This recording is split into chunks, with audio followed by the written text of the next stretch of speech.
Okay, let's jump right into this explainer. Today, we're unpacking a really fascinating essay on urban identity, specifically looking at Japan's Tohoku region. We're going to tackle a question literally every traveler faces at some point. Why do some destinations just stick with us forever, while others completely fade the second we unpack our bags? We're going to look at 4 distinct cities to see if we can decode the hidden mechanics of memory and figure out what actually gives a place its soul. So let's start with a massive paradigm shift from the author. On one hand, you've got the 10 years ago traveler. And hey, we've all been there, right? Obsessively checking off the top 3 views, the famous gardens, hitting every single spot on the checklist. But then contrast that with the present day traveler. After visiting over 40 prefectures, the author had this profound realization.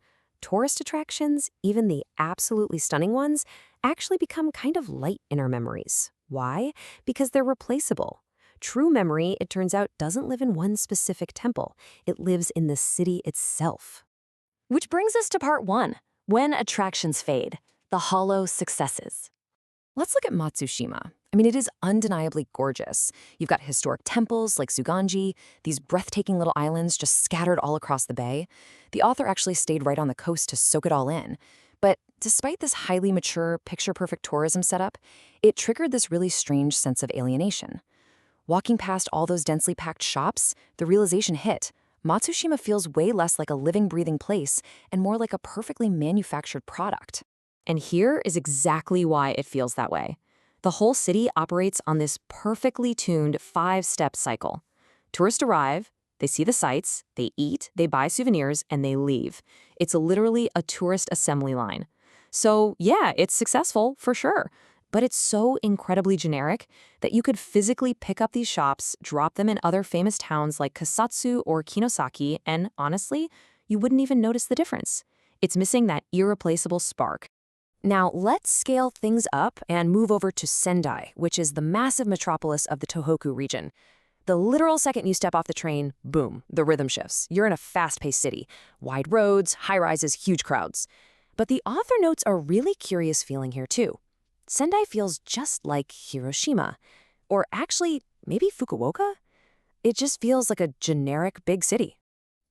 Don't get me wrong, Sendai has the whole shebang. It checks literally every single box for a thriving metropolis.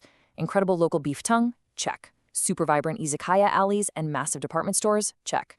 Subways, office buildings, it is all there. But here's the catch. Despite having absolutely everything a modern city supposedly needs, Sendai really struggles to define an identity that is uniquely and exclusively its own.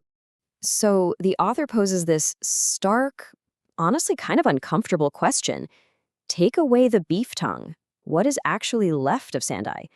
You see, a single culinary mascot just cannot bear the weight of an entire city's identity.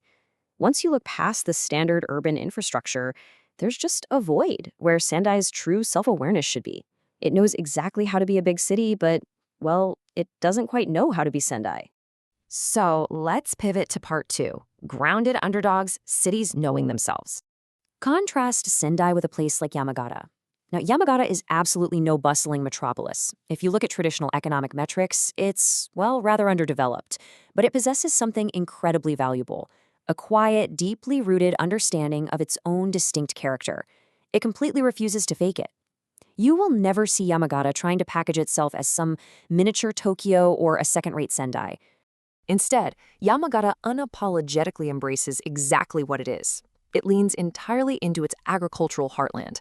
We're talking famous cherries, the hot springs, the raw, natural beauty of Mount Zal, and that premium Yonezawa beef. Rather than running away from its roots just to build a bunch of skyscrapers, it dives deep. And this intense self-awareness, it creates a profound sense of stability. Yamagata might never be a global superstar of tourism, but you know what? It will never lose its way.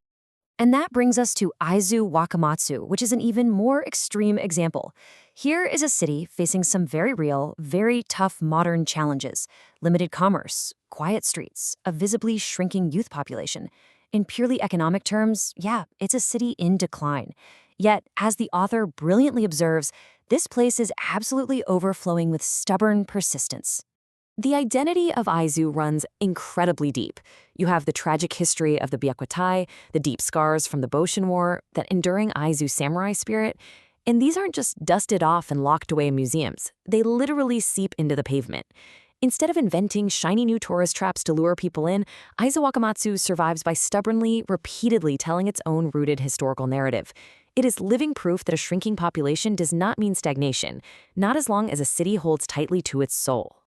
All of this brings us to part 3, the new paradigm, a city's greatest ability. So, looking at this matrix, this trade-off actually changes everything about how we view travel. On one side, you've got Sendai and Matsushima, boasting high growth and flawless tourism models, but lacking a unique self-identity. And then right on the other side, Yamagata and Aizuwakamatsu. These are places with much lower economic prosperity, but they possess an absolute, unshakable, high-level self-awareness. It's such a fascinating divide, isn't it? For seasoned traveler, this right here is the ultimate takeaway. A city's greatest ability isn't its GDP. It's not its tourist foot traffic.